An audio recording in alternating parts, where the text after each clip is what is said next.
falsely accusing Senator Obama of ditching wounded U.S. troops in Germany because of press restrictions. The latest McCain campaign ad made an even more outlandish claim, quote, John McCain is always there for our troops.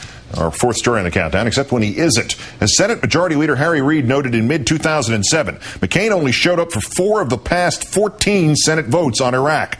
So far this year, he's shown up for none, not even the resolution honoring the sacrifice made by the fallen.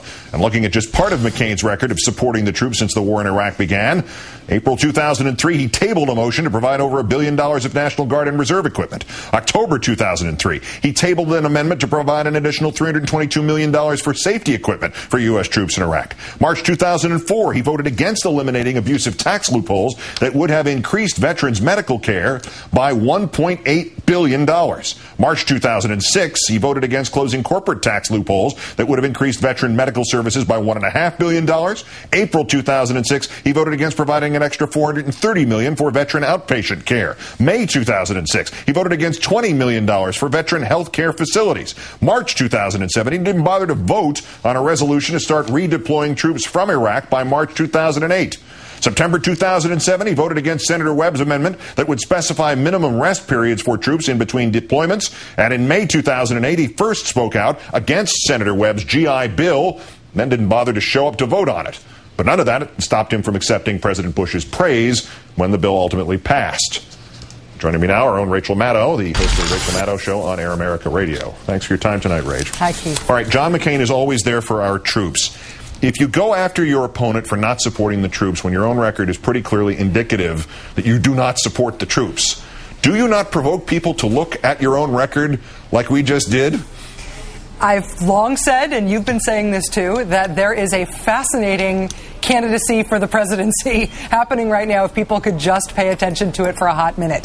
John McCain can't hold the press's interest for long enough to get this kind of scrutiny in very many media venues. And his campaign is counting on, and I think they've been right to count on so far, the idea that if you kind of squint and don't focus too much, the fact that he is a veteran can sort of substitute for the idea that he has done right by veterans as a politician, that he's done right by veterans and by the troops as a senator.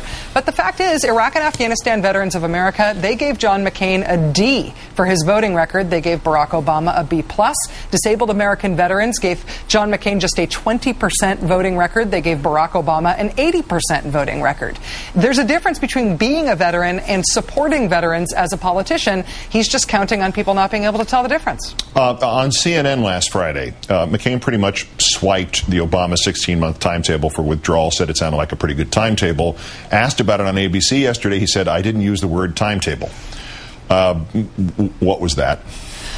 A magical belief that if he closes his eyes, he becomes invisible, that tape doesn't work, that broadcasting is different than what it actually is.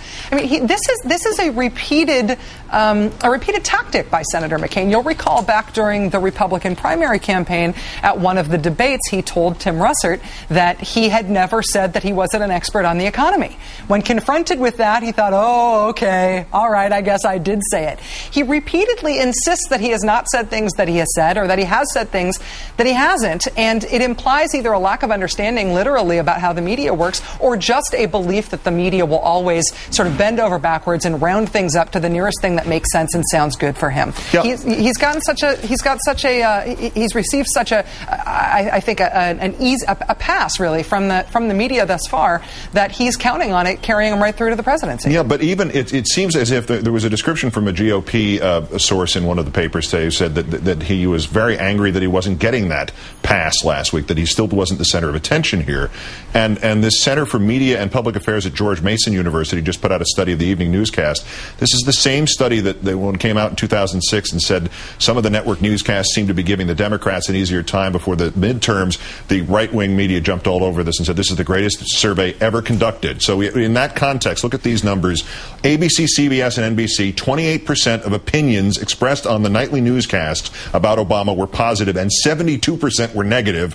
And for McCain, it's 43% positive and 57% negative.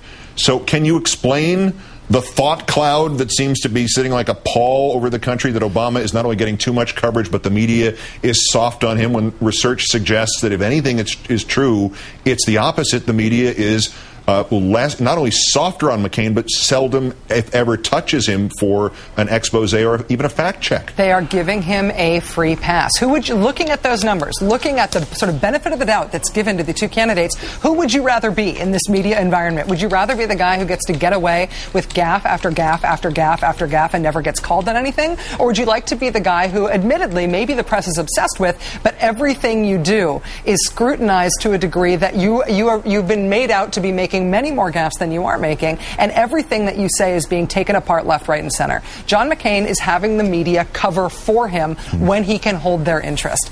This is what John McCain has done for his entire career. The question was whether or not the fact that he might be the next president is finally going to change that orientation of the press toward him. Yeah, and that ad today was particularly sleazy, and the media's reaction to it was particularly unconscionable. Rachel Maddow of Air America and MSNBC, who I exclude from that analysis, as I exclude myself. Thank you, Rachel. Thank you, Keith.